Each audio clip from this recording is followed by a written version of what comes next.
बेटा last class में हमने जो है वो कुछ कन्वर्जन्स को डिस्कस किया था और देखा था कि अगर मेरे पास एक्सपोनेंशियल होता है तो हम लोगारिथम में किस तरह कन्वर्ट करते हैं, लोगारिथम होता है तो एक्सपोनेंशियल में किस तरीके से हम जो है वो अपने क्वेश्चन को कन्वर्ट कर रहे होते हैं। अभी हमारे पास कुछ जो है वो लॉज हैं जो लोगारिथम में हम जो है वो पढ़ रहे होते हैं, सीखते हैं और उनको फिर हम अप्लाई करते हैं according to the question. First आपके पास है लॉ नंबर 1। फर्स्ट लॉ बेटा आपसे कहता है if log a x plus log b a y is equals to. अब यहाँ पे एक चीज चेक करो, लॉग ए और लॉग ए यानी जो बेसिस हैं ये दोनों सेम है मेरे पास। जब बेसिस सेम होती हैं तो ये ऐसी एज इट इज आ जाएगा। और ये जो आपके पास इसके साथ जो है वो लॉग के साथ आपके पास कोई नंबर होगा या कोई टर्म वेरिएबल होता है तो ये आपस में क्या हो जाएंगे, प्रोडक्ट बन जाते हैं यानी मल्टीप्लाई हो जाते हैं, एक्स वाई हो जाएगा। तो अगर कहीं आपको लेट से इन केस इस तरीके से लिखा हुआ नजर आता है, एग्जाम्पल के तौर पे बता रहा हूँ सिर्फ एक चीज, कि अगर आपको कहीं लिखा हुआ बेटा नजर आता है लॉग 10 2 प्लस log 10 5, ये आपको नजर आया तो अब आप क्या करोगे, इसके ऊपर अपनी लोगारिथम की प्रोडक्ट की प्रॉपर्टी यूज करोगे। तो इसका जो आंसर आपके पास आएगा वो किसके बराबर बन जाएगा, दैट इज log 10, बेस ऐसे ही रही। और ये जो नंबर्स आपके पास हैं ये आपस में क्या होंगे, मल्टीप्लाई 2 × 5। जिस तरह हमने ये सीखा कि एक्स वाई प्रोडक्ट है, मल्टीप्लाई हो रहा है, तो इसी तरह ये दोनों मल्टीप्लाई होंगे, ये बन जाएगा 10। अब आपको log 10 10 नजर आ रहा है, ठीक है। अब आपको ये पता है जो बेस होती है लॉग की और ये जो आपके पास है, ये अगर दोनों सेम हो जाएं तो इनका आंसर मेरे पास 1 के बराबर होता है।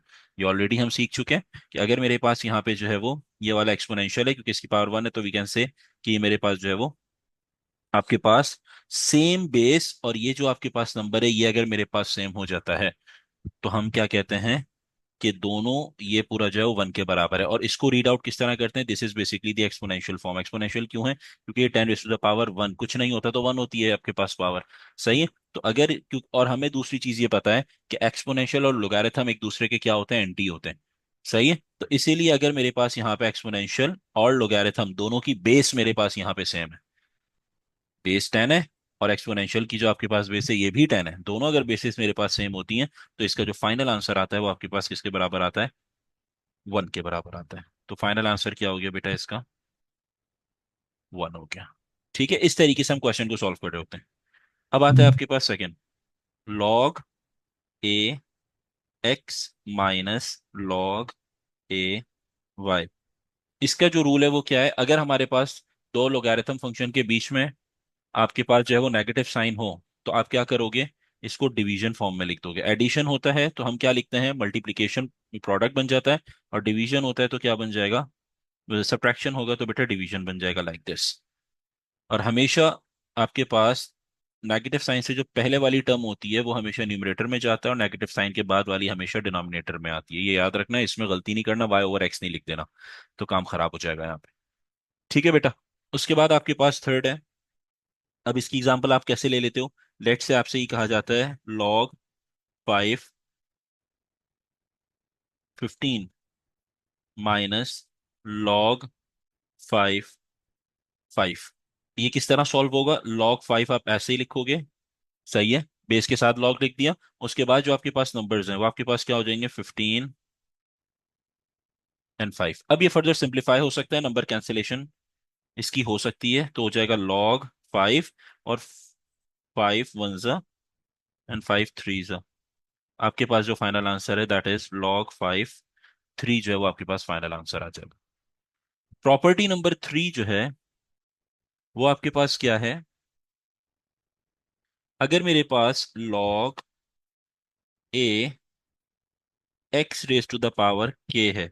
अच्छा, ये जो मेरे पास है के, ये मेरे पास जो है वो एक्सपोनेंशियल जो आपके पास ये है इसकी पावर है, ठीक है। तो अगर ये सिनेरियो आपके पास होता है तो आपके पास जो आंसर है, यानी इसको मैं किस तरीके से लिख सकता हूँ, राइट हैंड साइड में दिस के will be on the left hand side, यहाँ पे आ जाएगा और आपके पास बन जाएगा log a x, ये मेरे पास आंसर आ जाए, ठीक है। तो अब अगर इसकी एग्जांपल को डिस्कस करते हैं बेटा, तो एग्जाम्पल आपके पास यहाँ पे क्या होगी, log 2, 2 raised to the power 5 मेरे पास क्वेश्चन है। अब इसको सॉल्व करोगे तो अकॉर्डिंग टू दिस आपके पास जो 5 है वो लेफ्ट हैंड साइड पे आ जाएगी लॉग के, देन लॉग 2 और ये 2। अब यहाँ पे आप चेक करो कि जो लोगैरिथम की बेस है और ये एक्सपोनेंशियल, ये दोनों बेसिस मेरे पास सेम है। जब बेस सेम होती हैं तो इसका आंसर किसके बराबर होता है, 1 के। ठीक है, ऊपर भी हमने ये सीखा था कि जब बेसिस सेम होती हैं एक्सपोनेंशियल और लोगैरिथम की, तो आंसर 1 के बराबर होता है। मोस्टली स्टूडेंट के जहन में ये कंफ्यूजन होती है कि सिर्फ बेस अगर 10 होगी और ये बेस भी 10 होगी तो 1 होगा, अगर कोई और बेस होती है 5 5 या 2 2 तो वो आपके पास 1 नहीं होता। ये गलत कॉन्सेप्ट है। कॉन्सेप्ट सही रखो कि बेसिस सेम होनी चाहिए। बेसिस 10 होनी चाहिए ये कोई कंपलसरी नहीं है, लेकिन बेसिस सेम होनी चाहिए ये कंपलसरी है। अगर बेसिस मेरे पास सेम होती है तो हम उसको जो है वो रिप्लेस करके 1 के बराबर लिख सकते हैं। तो आपके पास इसका जो आंसर है वो हो जाएगा बेटा 5 × 1 विच विल गिव यू 5। ये आपके पास तीन बेसिक आपके पास जो है वो प्रॉपर्टीज हैं, जो जिसे आप लॉस कहते हो, जो लॉज हम जो है वो यूज करते हैं किसमें, क्वेश्चन सॉल्विंग के अंदर बेटा अपने पास। अच्छा, अब ये जो बेसिक लॉज हैं लोगारिथम के, वो तो यही तीन लॉज होते हैं जो हम यूज कर रहे होते हैं अकॉर्डिंग टू द क्वेश्चन। लेकिन यहाँ पे हमारे पास कभी कुछ सिनेरियोज ऐसे होते हैं जिसके अंदर हमें रिप्लेसमेंट्स करनी होती हैं। रिप्लेसमेंट का मतलब क्या है, लेट से मैं आपसे एक बात कहता हूँ कि मेरे पास क्वेश्चन में आता है लॉग ए और साथ में आ गया मेरे पास एक फ्रैक्शनल फंक्शन आ गया। सही। अब जब भी मेरे पास इस टाइप का फ्रैक्शनल फंक्शन आएगा तो इसके लिए आप क्या कर सकते हो, इसको आप डायरेक्टली लिख सकते हो बेटा लॉग ए। सही है। और साथ में लिखोगे एक्स। बस डिफरेंस ये है, क्योंकि डिनोमिनेटर में आपके पास वेरिएबल था ना, तो आपने यहां साथ लिख दिया। लेकिन सिर्फ डिफरेंस ये होगा कि आपने जो है वो उसके साथ लॉग के साथ लेफ्ट हैंड साइड पे क्या लगाना है बेटा, नेगेटिव साइन लगाना है। ये साइन आपने लगाना। अब इसके पीछे लॉजिक है कि भाई ये कहां से आया, मैं कैसे जो है वो प्रूव कर रहा हूं कि ये मैंने जो है वो left hand side right hand side के बराबर है। इसके पीछे लॉजिक ये है कि मैं इसको ऐसे लिख सकता हूँ, लॉग ए एक्स की पावर -1, ऐसे लिखा जा सकता है। ठीक है, क्योंकि जब आपके पास वेरिएबल न्यूमरेटर में जाएगा तो वो अपना जो पावर है, जो इंडेक्स है, वो अपना चेंज करेगा, साइन चेंज कर देगा। तो ये -1। अब हमने जो रूल नंबर 3 देखा था उसमें क्या था कि अगर कोई पावर होती है तो वो लेफ्ट हैंड साइड पे आपके पास आ जाती है। तो ये जो पावर मेरे पास -1 है, कहाँ आ जाएगी, यहाँ पे मेरे पास आ जाएगी। इस वजह से जो है वो हम इसे इस तरीके से लिख सकते हैं, लाइक दिस। ठीक है, तो मैंने ये सिर्फ एक्सप्लेनेशन की हद तक है। आपने जो है वो अगर आपको कहीं नजर आता है फ्रैक्शनल फॉर्म के अंदर, तो आप क्या करोगे, अपना जो आपका बेस है एक्सपोनेंशियल का, उसे आप जो है वो न्यूमरेटर में लिखोगे। सही है। और नेगेटिव साइन जो है वो left hand side of the logarithm लगा दोगे तो आपकी रिप्लेस हो जाएगी। सही है। अब उसके बाद आपके पास नेक्स्ट रिप्लेसमेंट क्या हो जाती है, नेक्स्ट आपको ये पता है कि अगर मेरे पास यहां पर कहीं लॉग ए, यानी ए कोई भी बेस हो सकती है, ठीक है, और उसके साथ यहाँ पे 1 आ जाए। अगर मेरे पास 1 आता है तो इसका आंसर याद रखना हमेशा 0 के बराबर होता है। तो आप directly left hand side replace करके 0 जो है वो सब्स्टिट्यूट कर सकते हो। ये 5 प्रॉपर्टीज, 3 प्रॉपर्टीज हैं और ये जो 2 हैं ये रिप्लेसमेंट्स कहलाती हैं। बेसिकली ये 2 रिप्लेसमेंट्स, टोटल 5 आपके पास ये पॉइंट्स हैं जो आपको हेल्प आउट करते हैं किसी भी क्वेश्चन को सॉर्ट आउट करने के लिए। बस थोड़ा सा उस क्वेश्चन को आपने जो है वो देखना होता है कि क्या प्रॉपर्टी एप्लीकेबल है, और उसके बाद जो है वो अकॉर्डिंग टू द क्वेश्चन आप जो है वो अपनी प्रॉपर्टीज अप्लाई कर रहे होते हो। ठीक है। क्वेश्चन नंबर 1 बेटा आपसे कहता है right as a single logarithm. ये मेरे पास पूरा क्वेश्चन है जिसके अंदर आपके पास जो है वो 2 लॉग्स हैं और इसको हमने सिंगल लोगारिथम में लिखना है। तो इसका मतलब ये बीच में सबसे पहले यहाँ पे नेगेटिव आपको नजर आ रहा है, विच मींस कि नेगेटिव की प्रॉपर्टी ये होती है कि दोनों लॉग को आप सिंगल लोगारिथम में लेकिन डिवीजन फॉर्म में लिख सकते हैं। तो ये कैसे हो जाएगा, लॉग 2 और डिवीजन में 36 डिवाइडेड बाय 4। कैंसिल करेंगे बेटा, 4 9 जा 36 हो गया। सही है। तो आपके पास आंसर क्या आ गया, log 2 9 आपके पास यहाँ पे आंसर आ गया। सही है? अच्छा, अब यहाँ पे हमारे पास ये तो आपको अच्छे से समझ आ गया कि आपके पास ये क्या बन गया, log 2 9 आपके पास सिंगल लोगैरिथम में बन गया। अब आगे क्या होता है, कुछ स्टूडेंट्स इसको थोड़ा सा फर्दर सिंप्लीफाई भी करते हैं। सही है। और वो क्या होता है, log 2 3 का जो स्क्वायर है वो 9 के बराबर होता है। सही है, क्योंकि हम इसको, 9 इज अ परफेक्ट स्क्वायर, हम इसको पावर की फॉर्म में लिख सकते हैं। तो ये 3 का स्क्वायर 9 होता है, and according to the property, third property, ये 2 यहाँ पे लिखा जा सकता है। तो आपके पास हो जाएगा 2 log 2 3, ये आपके पास फाइनल आंसर हो जाएगा। ठीक है। Next we have part B. Part B में कह रहा है log 8 25 प्लस log 8 10 - this। अब देखो ये तीन लॉग के फंक्शंस हैं, सही है, एक्सप्रेशंस हैं, और तीनों में, तीनों के बीच में मेरे पास दो सिंबल्स हैं, एक पॉजिटिव है एक नेगेटिव है, यानी मेरे पास यहाँ पे दोनों प्रॉपर्टीज लोगैरिथम की अप्लाई होंगी, मल्टीप्लिकेशन वाली भी अप्लाई होगी और डिवीजन वाली भी अप्लाई हो रही होगी। तो सबसे पहले हम अगर बॉड मास की बात करते हैं, तो आपके पास क्या आता है पहले, डिवीजन, और उसके बाद आपके पास क्या आता है, मल्टीप्लिकेशन आता है। सही है। तो अब इसका मतलब ये है कि मैं सबसे पहले क्या करने लगा हूं बेटा, इस, इन दो जो लोगारिथम फंक्शन है इनको हम सॉर्ट आउट करते हैं। आपके पास ये क्या हो जाएगा, यहाँ पे हम एक लाइन ड्रॉ करते हैं, अब सॉल्व करते हैं जरा। आपके पास ये क्या हो जाएगा बेटा, log 8 25 प्लस log 8, और ये हो जाएगा बेटा 10 डिवाइडेड बाय, अब यहाँ पे एक चीज आइडेंटिफाई करना, ये जो मेरे पास 3 है, थोड़ा सा इसे देखो बेटा, ये 3 है मेरे पास, बाकी लॉग से पहले क्या है, 1 है, यहाँ पे भी 1 है, लेकिन यहाँ 3 है, और ये 3 क्या आइडेंटिफाई कर रहा है कि ये बेसिकली आपके पास इसकी पावर है 5 की, 5 की पावर है। तो मैं यहाँ डायरेक्टली क्या लिख सकता हूँ, 5 क्यूब, ये मैंने यहाँ पे लिख दिया। सही है। अब नेक्स्ट स्टेप क्या हो जाएगा बेटा, log 8 25 प्लस log 8, और इसको हम कैसे सॉल्व करेंगे, 10 डिवाइडेड बाय 125, ये आपके पास आ गया। अब नेक्स्ट स्टेप आपके पास क्या हो जाएगा बेटा, log 8 25 प्लस log 8, इसे आप कैंसिल कर दो, तो 10 और 125 जो है वो आपस में क्या हो सकता है, कैंसिल हो सकता है। तो अब अगर इसे मैं 5 के टेबल से कैंसिल करता हूं, ठीक है, तो ये आपके पास क्या हो जाएगा,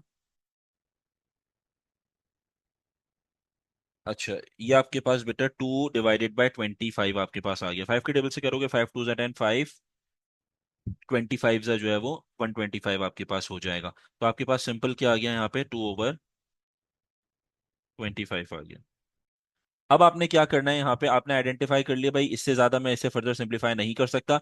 अब क्योंकि मेरे पास ये वाला पोर्शन कंप्लीट हो गया, अब दो लोगारिथम आपके पास हैं, इनको देखते हुए आप क्या करोगे, प्रोडक्ट रूल लगाओगे। प्रोडक्ट रूल, क्योंकि एडिशन का साइन बीच में है, तो प्रोडक्ट रूल क्या कहता है, log 8, ये लिख दिया, और उसके बाद आपने जो है वो इनको आपस में क्या करना है, मल्टीप्लाई करना है। तो ये हो जाएगा 25 × 2 डिवाइडेड बाय 25, ये आपके पास हो गया। सही। अब आपने 25 और 25 यहाँ पे कैंसिल कर दिया, 25 और 25 आपके पास कैंसिल हो गया, तो फाइनल आंसर आपके पास क्या आ रहा है बेटा, log 8 2। अब 2 इटसेल्फ जो है वो मेरे पास एक परफेक्ट स्क्वायर नहीं है, सिंपल मेरे पास एक नंबर है, प्राइम नंबर है। तो इसके अंदर मैं जो है वो कुछ आगे फर्दर सिंप्लीफिकेशन नहीं करूंगा, या कोई कोशिश नहीं करूंगा कि मैं जो है वो अपना एक्सपोनेंशियल, क्योंकि 2 जो है वो बेसिकली एक्सपोनेंशियल की बेस है, तो मैं कोशिश नहीं करूंगा कि एक्सपोनेंशियल की बेस 8 बनाऊं, ये मेरी कोई कोशिश नहीं होनी चाहिए। मैं अपने आंसर को इसी फॉर्म में जो है वो ड्रॉप कर दूंगा। कुछ स्टूडेंट्स होते हैं जो ये कॉमन मिस्टेक करते हैं कि वो इसको जो है वो एक्सपोनेंशियल, क्योंकि ये एक्सपोनेंशियल है ना, 2 जो है वो क्या एक्सपोनेंशियल और इसकी पावर 1 है, तो वो कोशिश करते हैं कि एक्सपोनेंशियल की जो बेस है वो 8 बना दें, और उसकी पावर कुछ और हो जिसका आंसर 2 के बराबर हो जाए, ताकि आपके पास जो है वो लॉग हटके वो 1 हो जाएगा ना, अकॉर्डिंग टू द प्रॉपर्टी की, अगर दोनों बेसिस सेम होती हैं तो 1 हो जाएगा। तो वो इस कोशिश में लग जाते हैं, लेकिन ये आपके पास एक जो है वो गलत अप्रोच है। आप यहीं पे अपने आंसर को ड्रॉप करोगे, ये आपके पास जो है वो फाइनल आंसर हो जाएगा, ये फाइनल आंसर हो गया। ठीक है। अब मैंने जो है कॉलम बना के सेपरेट किया था, उसका रीजन ये था कि मैं दूसरी टेक्निक यूज करता हूं, कि अगर किसी स्टूडेंट के जहन में आता है कि हम पहले यार एडिशन को सॉल्व करते हैं और उसके बाद जो है वो फिर मल्टीप्लीकेशन की तरफ उसकी तरफ जाएंगे, सब्ट्रैक्शन की तरफ जाएंगे। ठीक है। तो एडिशन का मतलब यह है कि पहले मैं यहाँ पे जो है वो इन दोनों को सॉल्व करूंगा। अगर मैं इन दोनों को आपस में सॉल्व करता हूं, तो मेरे पास क्या होगा, सबसे पहले आप क्या करोगे, log 8 और 25 × 10 कर दोगे, क्योंकि ये दोनों नंबर्स आपस में क्या हो जाएंगे बेटा, मल्टीप्लाई हो जाएंगे।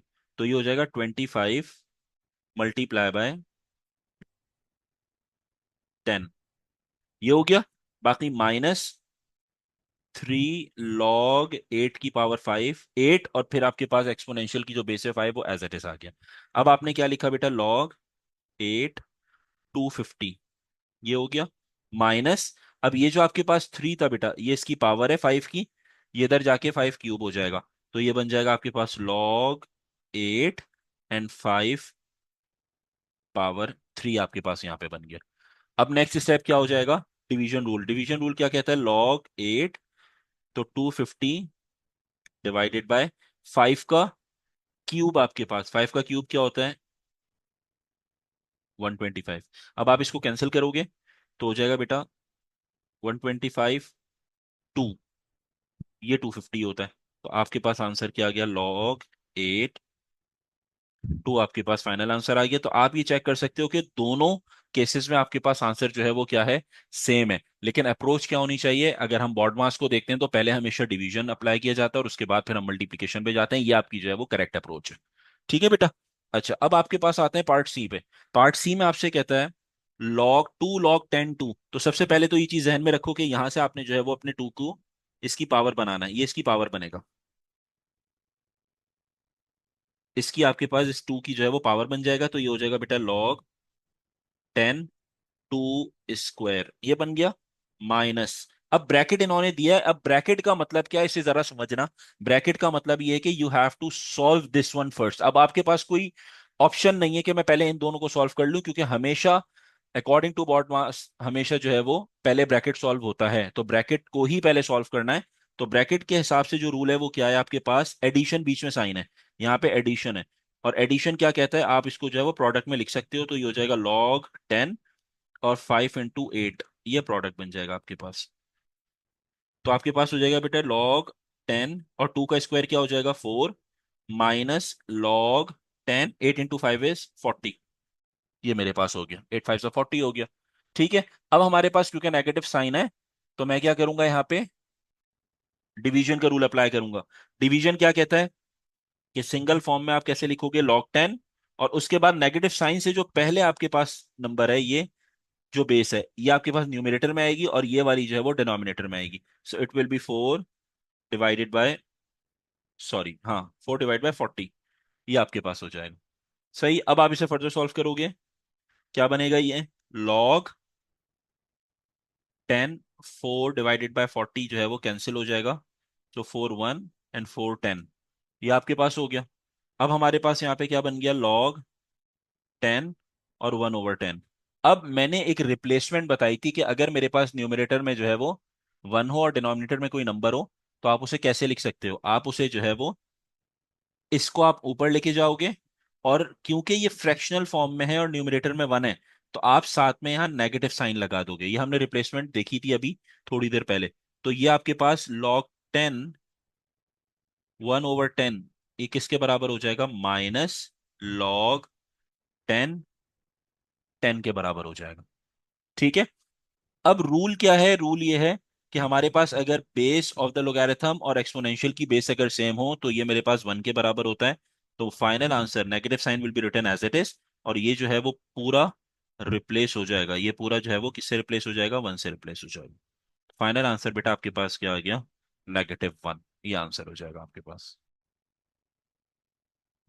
बेटा इक्वेशन सॉल्विंग की जब भी बात की जाती है तो इसका मतलब ये है कि जो भी आपके पास अननोन वेरिएबल है उसका आंसर मुझे चाहिए। सही। इससे पहले जो क्वेश्चंस हम देख रहे थे वो सिंपल एक्सप्रेशन थे, जिसका मतलब ये था कि हमने उसे सिंप्लीफाई करके सिंगल लोगैरिथम एक्सप्रेशन की फॉर्म में लिखना है। लेकिन अगर इक्वेशन सॉल्विंग या कहीं सॉल्व का वर्ड होता है तो इसका मतलब ये है कि आपने जो है जो भी अननोन वेरिएबल इक्वेशन में गिवन है उसका आप आंसर जो है वो फाइंड आउट करोगे। दूसरी चीज क्या है कि अगर कुछ भी नहीं लिखा हुआ, so this equal sign indicates you that you have to find out the answer for the unknown variable. ये हिंट्स होती हैं, अगर कुछ भी वो लिख के नहीं देता तो भी इक्वल साइन ये बताता है कि इक्वेशन के अंदर हमेशा अननोन वेरिएबल का जो है वो आंसर आपने यहाँ पे फाइंड आउट करना होता है। ठीक है बेटा। तो अब लेट से कि मैं बात करता हूं, log 2 3 प्लस log 2 x = 2, मेरे पास ये क्वेश्चन है। अब आपको पता है कि मेरे पास जो है वो बेस सेम है, ये है log 2 और ये log 2 है, और बीच में जो आपके पास है that is positive, which indicates कि ये प्रोडक्ट कंडीशन जा रही है। तो आप क्या लिखोगे यहाँ पे, लॉग टू, और ये दो आपके पास जो है वो 3 और x मल्टीप्लाई हो जाएंगे, इक्वल्स 2 मेरे पास है। अब जो मोस्ट इंपॉर्टेंट चीज समझने की है वो ये कि लोगैरिथम का आंसर, लोगैरिथम को आप कभी भी रिमूव नहीं कर सकते अनटिल और अनलेस दोनों साइड्स पे लोगैरिथम हो। सही है, ये बात जहन में रखना। यानी मैं ये कहूं कि मैं यहाँ पे कोई ऐसी टेक्निक यूज करता हूं कि मैं यहाँ पे इसको जो है वो हटा देता हूं लोगैरिथम को इधर उधर करके, तो ऐसा नहीं हो सकता। उसके लिए आपने हर हाल में जो है वो राइट हैंड साइड पे लोगैरिथम को इंट्रोड्यूस करना होगा। इसका मतलब ये है कि अगर मुझे लोगैरिथम इंट्रोड्यूस करना है तो एक्सपोनेंशियल, ये मेरे पास एक्सपोनेंशियल कंडीशन है, एक्सपोनेंशियल से मुझे किस में जाना है, लोगैरिथम में जाना है। Got my point? तो अब इसके अंदर आप क्या करते हो, जब भी कोई चीज, समझ आना थोड़ी देर के लिए बात को मैं क्या समझा रहा हूं, जब भी कोई चीज आप जो है वो किसी इक्वेशन में इन्वॉल्व करते हो, इंडल्ज करते हो, तो उसका एंटी उसके साथ होना चाहिए। यानी हमने जो है वो कंप्लीटिंग द स्क्वायर मेथड में एक चीज सीखी थी कि अगर मैं, मेरे पास ब्रैकेट बनता है और मैं बी स्क्वायर ऐड कर रहा हूं, फॉर एग्जांपल +16, तो आउटसाइड ऑफ द ब्रैकेट -16 भी करूंगा, दैट मीन्स के पॉजिटिव और नेगेटिव एक दूसरे को कैंसिल आउट करते हैं, एक दूसरे के एंटी होते हैं। तो हमेशा याद रखना कि जब भी कोई एक्स्ट्रा ऑपरेटर अप्लाई करते हो according to your requirement in the equation, तो उसका एंटी उसके साथ जो है वो चल रहा होता है, उसके साथ उसे भी आपने जो है वो अप्लाई करना होता है। सही है, तो हमारे पास जो इक्वेशन है वो क्या है, log 2 3x = 2। अब मैं जो है वो राइट हैंड साइड पे, क्योंकि लोगैरिथम मैं दोनों साइड पे अप्लाई नहीं कर रहा, सिर्फ एक साइड पे अप्लाई कर रहा हूं, तो इस वजह से मुझे उसका एंटी अप्लाई करना है। अगर ऐसा होता है लोगैरिथम दोनों साइड्स पे अप्लाई करना होता, तो फिर मुझे जो है वो एंटी ऑफ लोगैरिथम, या जिसे आप एक्सपोनेंशियल कहते हो, उससे मुझे जो है वो अप्लाई करने की नीड नहीं थी। सही है, तो राइट हैंड साइड पे सिर्फ लोगैरिथम अप्लाई हो रहा है, और अप्लाई क्या हो रहा है, log 2, ये लोगैरिथम मैंने अप्लाई कर दिया, इसके साथ इसका जो है वो एंटी भी अप्लाई करूंगा, जिसे आप एक्सपोनेंशियल कहते हो, वो क्या हो जाएगा, 2। ये मैंने कर दिया, क्योंकि बेस ऑफ द लोगैरिथम भी 2 है, तो एक्सपोनेंशियल की जो बेस है वो भी क्या होनी चाहिए, 2 होनी चाहिए। अब ये 2 कहां जाएगा, ये 2 बेटा पावर में जाएगा, as we have discussed in the conversion also, कि ये मेरे पास जो है वो पावर में चला जाएगा। ये आपके पास पावर में चला गया। ठीक है, अब क्या हुआ, अब हुआ ये उससे कि आपके पास यहां पे भी लॉग है ऑन दिस साइड, ये भी लॉग है, और यहां पे भी लॉग है। अब ये जो दोनों लॉग्स हैं ये एक दूसरे को क्या करेंगे, इग्नोर कर देंगे। सही है, और लेमैन लैंग्वेज में से कहते हैं कैंसिल कर देंगे, करके नहीं दिखाना, इग्नोर कर देंगे। ठीक है, जब ये इग्नोर हो जाएगा तो मेरे पास सिंपल इक्वेशन जो है वो क्या बन जाएगी, यहाँ पे 3x = 2 स्क्वायर। तो ये हो जाएगा बेटा 3x = 4, और जो x का आंसर है वो आपके पास हो जाएगा बेटा 4/3। ये आपके पास फाइनल आंसर आ गया। अच्छा, अब देखो यहाँ पे बेटा आपने सबसे पहले क्या करना है, क्योंकि आपने आइडेंटिफाई किया लोगैरिथम की बेसिस सेम है, आपने इस पॉजिटिव को उठा के यहाँ पे शिफ्ट किया टू द नेगेटिव, तो ये हो जाएगा 2log 5x - log 5 6 = 1। ये हो गया। यहाँ पे 2 जो है वो इसकी पावर बन जाएगा, so it will be log 5x² -log 5 6 = 1 आ गया आपके पास। अब आपके पास यहाँ पे लेफ्ट हैंड साइड पे बेटा कौन सा रूल लग रहा है, डिवीजन का, क्योंकि नेगेटिव साइन है, डिवीजन का रूल लगेगा। तो ये हो जाएगा log 5x² / 6। ये रूल अप्लाई हो गया, इक्वल्स राइट हैंड साइड पे क्या है, 1 है। अब मैं x का आंसर जब तक फाइंड आउट नहीं कर सकता जब तक मेरे पास ये जो ऑपरेटर है ये इसके साथ चल रहा है। मुझे इस ऑपरेटर को रिमूव करना है। ऑपरेटर को रिमूव करने का क्या प्रोसीजर है, I have to apply the same operator on the right hand side but with the exponential also. सही है, अब मेरे पास क्या हो जाएगा, ये log 5 left hand side as it is रहेगी, x² / 6 इक्वल्स, अब 1 की जगह पे मैं क्या लिखूंगा, log 5, और एक्सपोनेंशियल भी इंट्रोड्यूस होगा 5। सही है, और ये जो 1 था ये क्या बन जाएगा बेटा, ये पावर बन जाएगी, ये पावर बन गई। सही है, अब आपने ये देखा कि हमारे पास ये जो log 5 है लेफ्ट हैंड साइड, और ये जो log 5 है राइट हैंड साइड, ये दोनों एक दूसरे को इग्नोर कर देंगे। जब ये इग्नोर हो जाएगा तो ये हो गया x² / 6 = 5 raised to the power 1 is 5। Simple x square equal 6 × 5 is 30। ये मेरे पास हो गया। अब आपने नेक्स्ट स्टेप में क्या करना है, अपने आंसर को फाइंड आउट करना है। ठीक है, तो अब मेरे पास यहाँ पे x equals positive negative square root of 30 मेरे पास यहाँ पे आ गया। सही है। अब इसमें हमेशा याद रखना कि आपके पास x के साथ में नेगेटिव नहीं साइन यूज कर सकता। रीजन उसका ये है कि log के साथ कभी भी नेगेटिव फंक्शन जो है वर्क नहीं करता। तो मेरा जो फाइनल आंसर आएगा that is x equals positive square root 30। ये मेरे पास फाइनल आंसर हो जाएगा।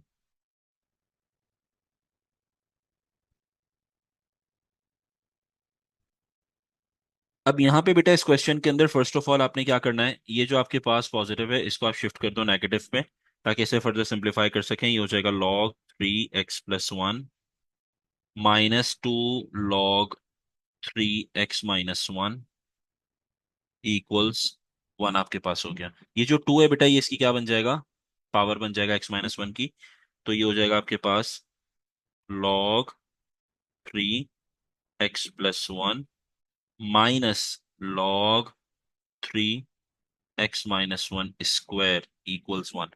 अब डिवीजन की प्रॉपर्टी है, तो ये हो जाएगा log 3x + 1 divided by x - 1 whole square equals 1 आपके पास आ गया। अब मुझे राइट हैंड साइड पे लोगैरिथम इंट्रोड्यूस करना है। तो आपके पास क्या हो जाएगा बेटा, ये log 3x + 1 divided by x - 1 whole square equals, log introduce करोगे बेस 3 है, सो एक्सपोनेंशियल की जो बेस है वो भी 3 आएगी, और ये जो मेरे पास 1 है ये इसकी पावर बन जाएगा 3 की। तो ये 3 की पावर बन गया। ठीक है। अब आपने जो है वो, ये आपके पास log 3 और log 3 एक दूसरे को इग्नोर कर देगा। तो आपके पास सिंपल क्या हो गया, x + 1 divided by x - 1 whole square equals 3 की पावर 1 जो है वो सिंपल 3 हो जाएगा आपके पास। फिर आपने क्या किया, x + 1 इक्वल्स 3 से मल्टीप्लाई कराओगे on the right hand side x - 1 whole square को, आइडेंटिटी यूज करोगे इसके ऊपर। इस पर आइडेंटिटी यूज होगी कौन सी वाली, a - b होल स्क्वायर की, ये आइडेंटिटी यूज होगी। तो ये हो जाएगा बेटा आपके पास x + 1 इक्वल्स 3, और आइडेंटिटी ओपन होके क्या होता है, a² -2ab + b², so it will be x² -2x + 1। तो ये हो जाएगा बेटा x² -2x + 1। फर्दर सिंप्लीफाई करोगे x + 1 इक्वल्स 3x² -6x + 3। ये आपके पास हो गया। अब आपने नेक्स्ट स्टेप में क्या करना है, सिंप्लीफाई करना है। ये जो लेफ्ट हैंड साइड की टर्म्स थी उन्हें राइट हैंड साइड पे शिफ्ट कर दो। So it will be 3x² -6x + 3 -x - 1 equals 0। So final answer हो गया 3x² -7x, और उसके बाद आपके पास क्या आ जाएगा, +3 - 1 is +2 equals 0, which is your required condition to prove. तो ये हो गया बेटा हैंस प्रूफ, ये आंसर आ जाएगा आपके पास।